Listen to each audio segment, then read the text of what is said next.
Even for the most seasoned of marketers, it's one of the most challenging industry sectors. I'm speaking, of course, about luxury brands.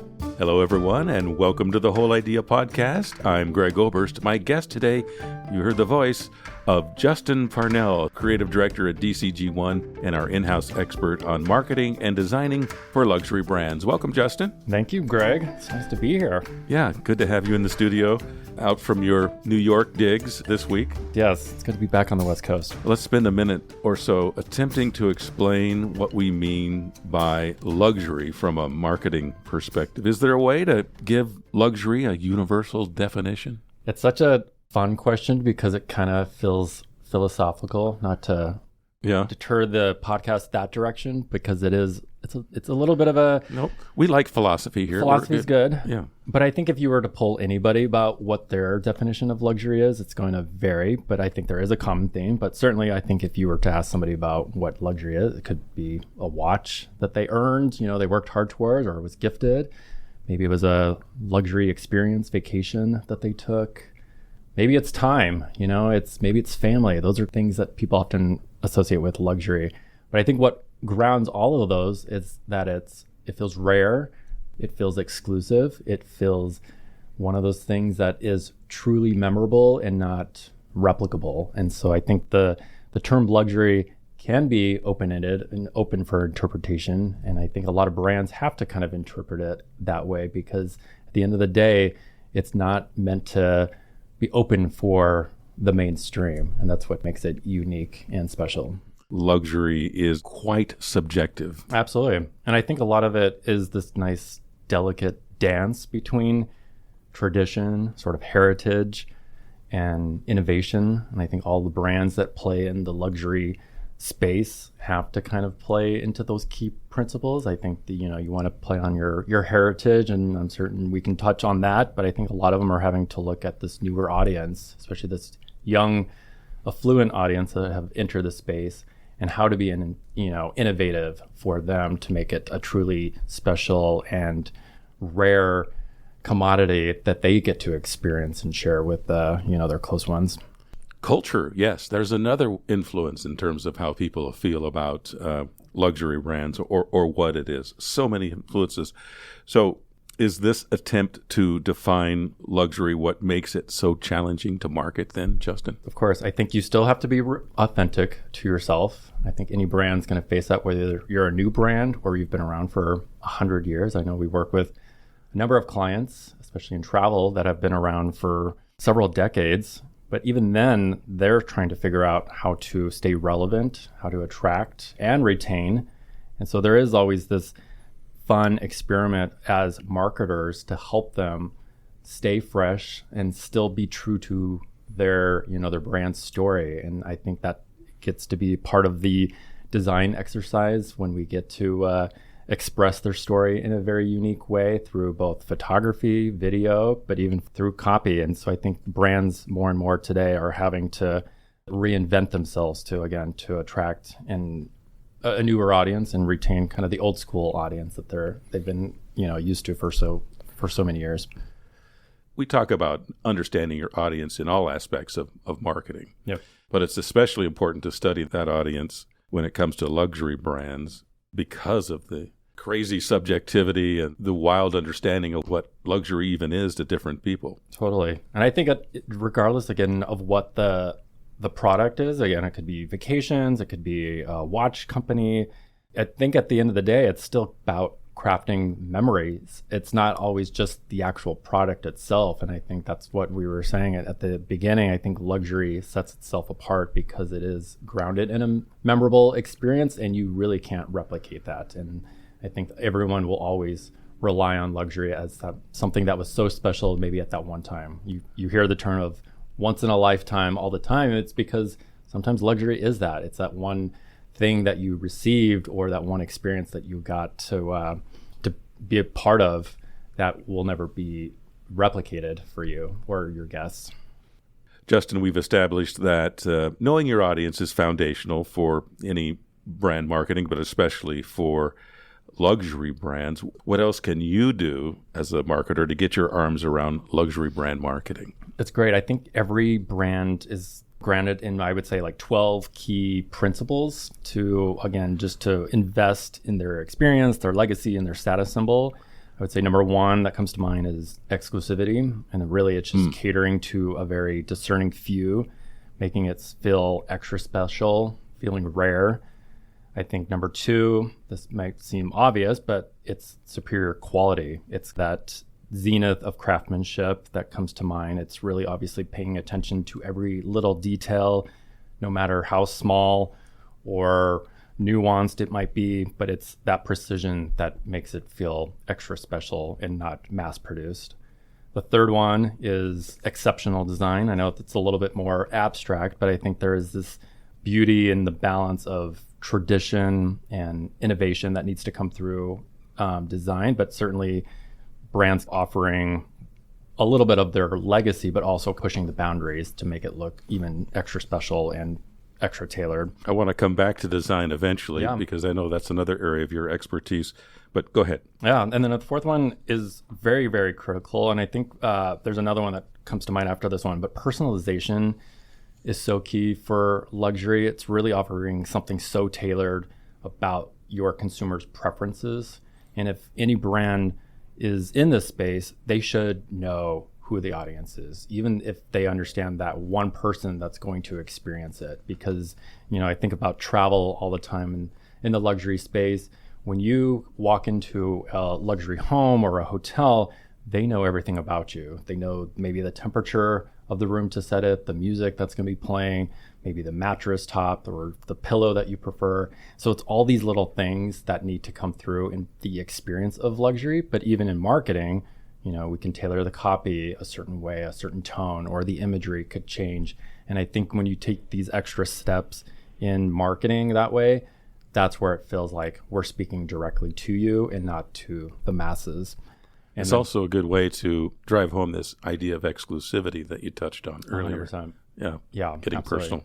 And then customer service, I think that ties in a little bit to personalization, but it really is that more proactive approach to anything. When you walk into a luxury store, there is someone to greet you and there's someone there to help tailor your needs and kind of curate, a wardrobe or an experience once you're in that. It is no different when you've landed on a luxury brand's website. I think there's a little bit of that customer service that needs to come to life as well.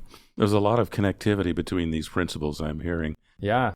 I think the other one that's obviously pretty much a given, but premium pricing, I know it's the thing that probably sets it apart even further for most people to understand, because it's not achievable, but it's definitely that way because I think elevated pricing is more of a reflection of the actual value of the piece. It sounds like it's more of a strategic positioning tool, but if you're able to set that value high, it makes people dream, it makes people want and wish, but obviously it's not so affordable that everybody can have it. You kind of want to still have it feel exclusive through your pricing as well.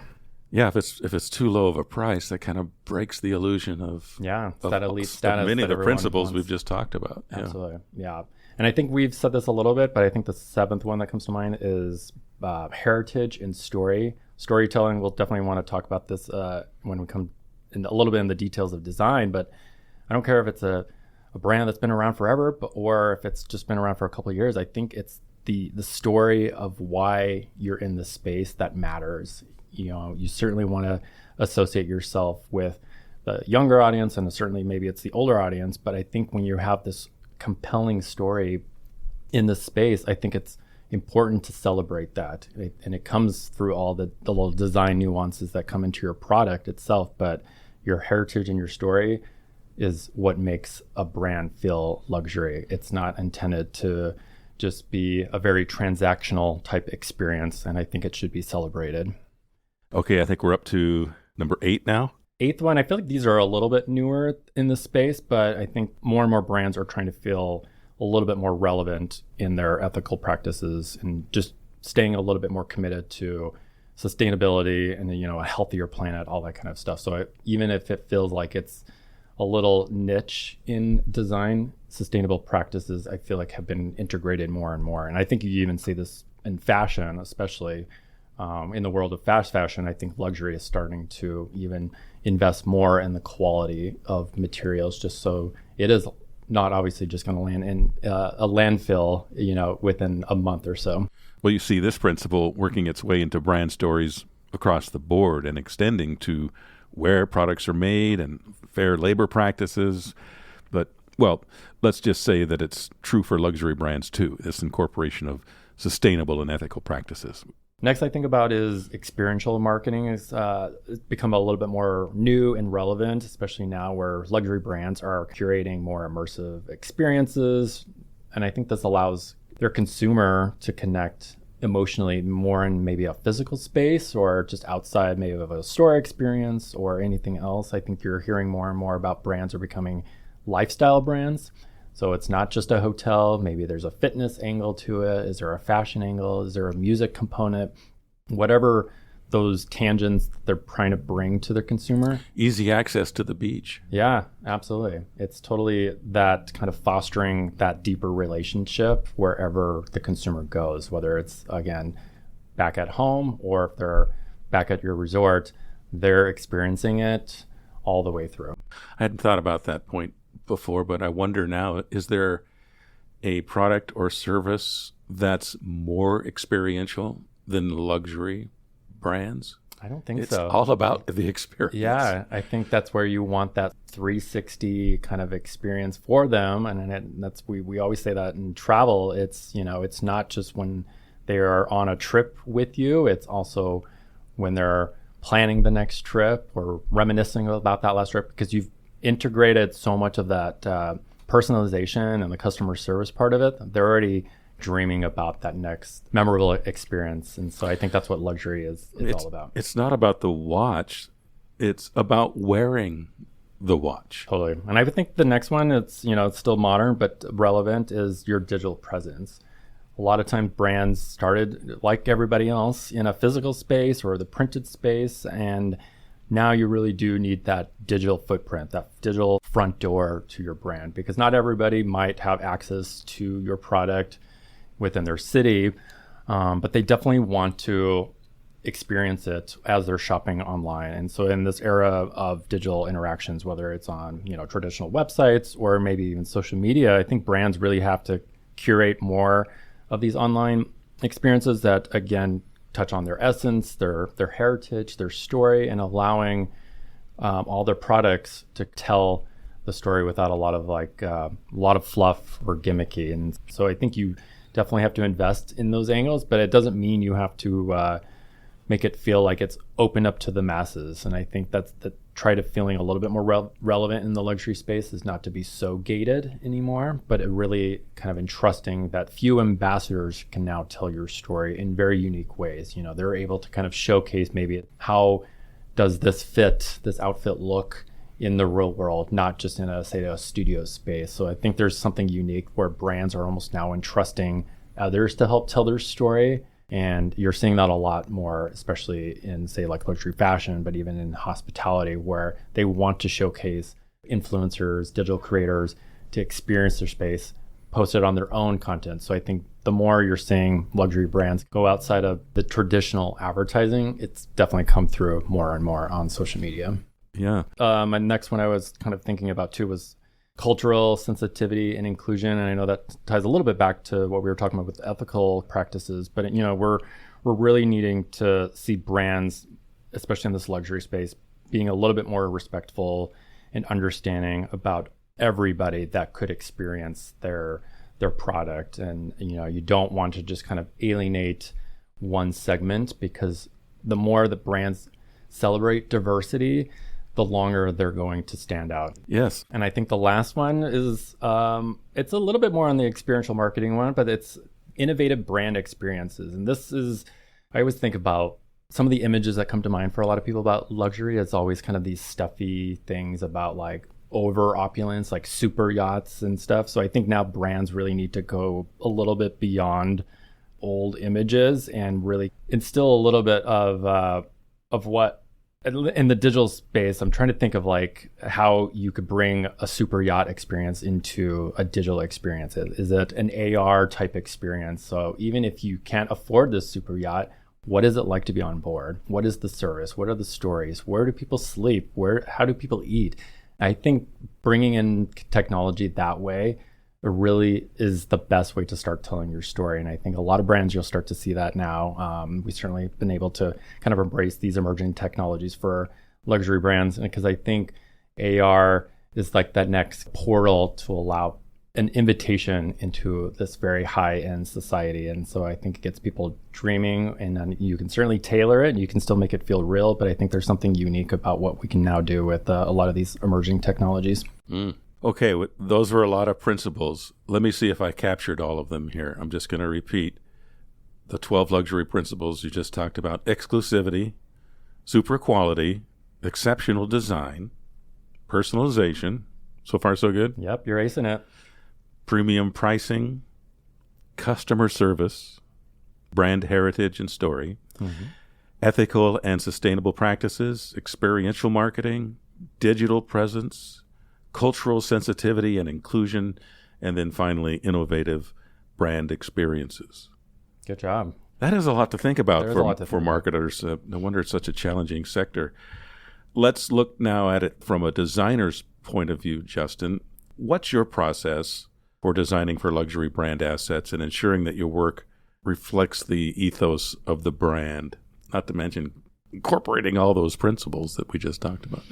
Oh man, this is my favorite thing maybe to talk about. Luxury design it's a challenge because for any designer, editing is always the hardest thing. In luxury, it truly is about simplicity and restraint.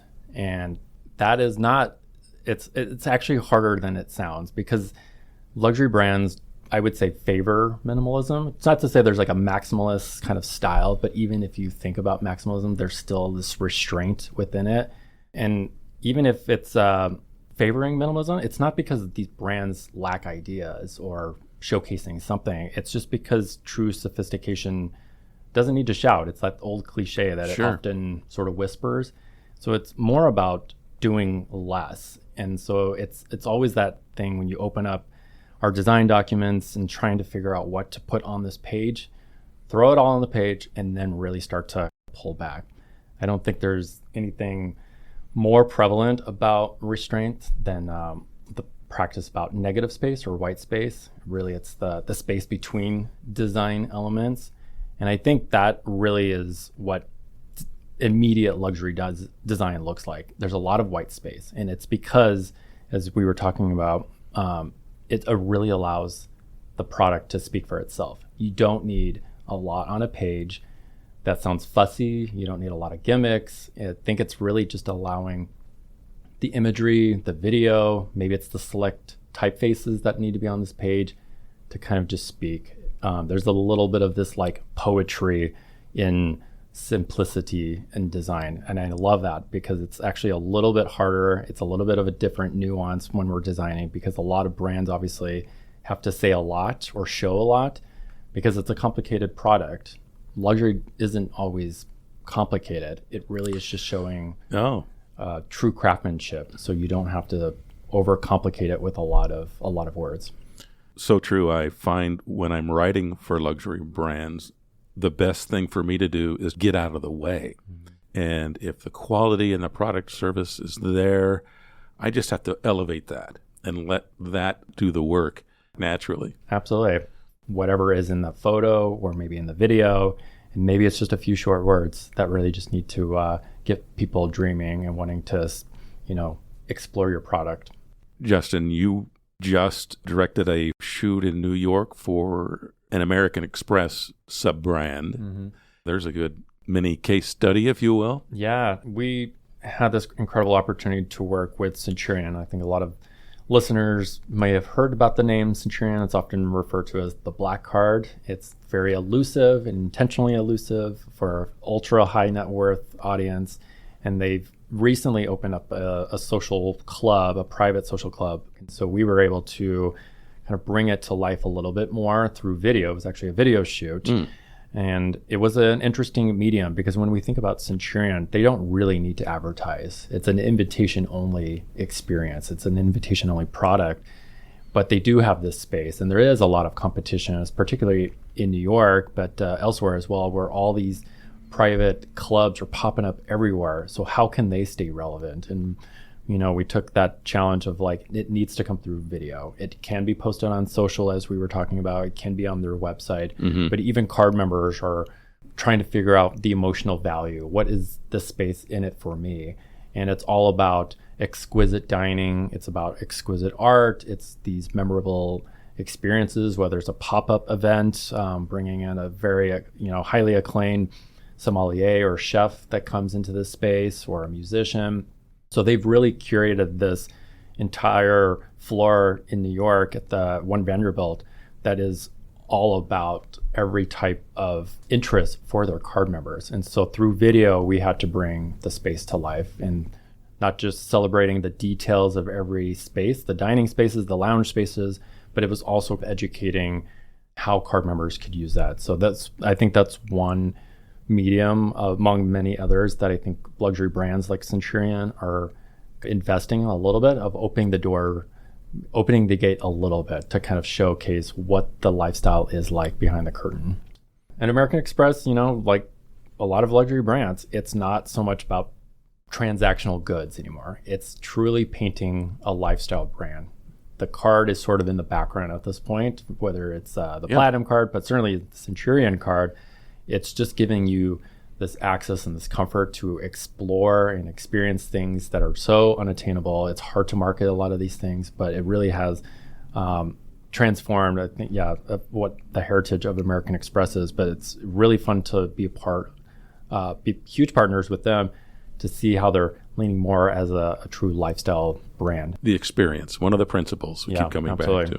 Justin, I get why digital presence is one of your guiding principles. Still, I think about print as the longtime go-to medium for luxury brands. Is that still the case, you think? I think print has actually become more of an actual luxury in itself. I think it's something so unique about print because it's a little bit more of this sacred kind of exclusive experience. You're holding something, and the tangible quality of a piece gets to come through. And so I think as a designer, we're paying attention to all those little fine finishes, the paper stock, the weight of it. Is it a linen or is it a cotton? All those specialty type papers, the texture. Is there extra finishes like foiling and embossing? UV coating comes to mind. I think all of these layers add a sense of care and sophistication that get dwindled in from the old, say, like direct mail days. I think when you're doing it for a small commodity, you're really investing more into the piece, and it's all these little details. It's no different than, say, designing like a handbag, but I think when you're even doing a very high-end piece of collateral or a magazine, there is something to be said about how intimate holding a printed piece can be. And something, if it's so tangible and there's a lot of thought, it feels less disposable. And it's not something that people are just going to go quickly recycle. It might be something they actually want to display on their coffee table. That's why coffee table books are all the rage these days, because they're almost artwork. It's just something you've invested in, and there is a lot of detail that goes into those type of pieces as well. And I think package design is a key part of it too, because you're really getting to have this unboxing experience to it. It truly does feel like this gift that no one else has received. And so what's in it, it's all those little fine finishes that get layered on top of each other. But there is a bit of a user experience to print that still is relevant, especially in package design. And so that's why I think print in this niche audience, it's actually becoming more and more important, because I think people are still, looking for this like tactile type experience. And again, I keep coming back to how print always feels a little bit more intimate, and it's not say like digital, where it feels like it's been open to everybody to stumble upon when they're doing a Google search. But print just feels like this landed on your doorstep or your inbox, or your mailbox, I should say, as like this truly unique gift that only you're about to experience. All right, Justin, last question. What do you see as the big challenge for luxury brands and marketing in the immediate future? I honestly think it's coming down to being authentic to themselves. We're bombarded with so many brands, luxury or not. I think the ones that are able to break through are the ones who can stay true to their story. Again, it doesn't need to be 100-year-old company, but if there's something so profound about a brand story, I think that becomes a little bit easier for a newer audience to be attracted to them, or an existing audience to remain loyal to them. But if you're not conforming to whatever new trend is out there and kind of remaining true to your craft and that core product, I think that's where luxury will always stay ahead and still stay relevant, whatever the new invention might be. But I think all luxury brands still need to remain authentic to themselves and put away the noise that gets thrown at so many consumers today, because we're all overwhelmed and it's hard to understand who is new or even a true luxury brand, just because I think a lot of brands today are even changing their branding, their typefaces, their colors to all look the same. And so I think a lot of luxury brands need to make sure they're not looking like the masses. Justin, thanks so much for joining us on the Whole Idea podcast today. Great insight. Thank you so much, Greg, for having me. You can get more from Justin and his perspective on designing for luxury brands in a new blog post on DCG ONE.com. And here are my key takeaways. Luxury means different things to different people. Be sure to understand how your audience defines it. Guiding principles of marketing for luxury brands underscore the need for exclusivity, personalization, authenticity, and quality that's precise and detailed. Tradition that underscores heritage and expertise are also important principles. And despite all the principles, designing for luxury brands is, ironically, about saying less, making room for the hero attributes and letting them do their thing. My thanks again to Justin Parnell, Creative Director at DCG ONE. If you have questions for Justin about marketing or designing for luxury brands, drop a note to podcast@dcgone.com. Thanks very much for listening. This episode assembled with the help of producer Kelsey Brewer. I'm Greg Oberst. Watch this channel for our next podcast and more expertise, insight, and inspiration for whole idea marketing. Take care.